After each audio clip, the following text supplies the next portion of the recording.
পাবদা মাছের সর্ষে পোস্ত ঝাল বানানোর জন্য পাবদা মাছগুলোকে ভেজে নিয়েছি।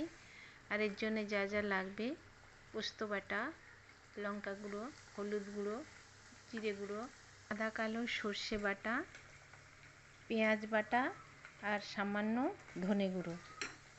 একটু জল দিয়ে মশলাগুলোকে একসঙ্গে মেখে নেব। একটু লবণও ওর মধ্যে আমি দিয়ে দিয়েছি। এবার ওই ভাজা তেলেই আমি মশলাগুলোকে দিয়ে ভালো করে মশলাটাকে কষাবো।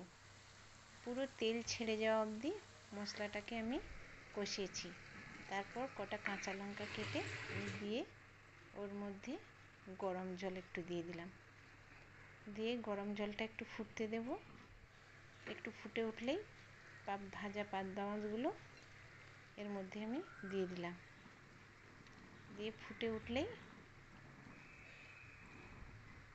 তৈরি হয়ে গেল আমার সর্ষে পোস্ত পাবদার ঝাল।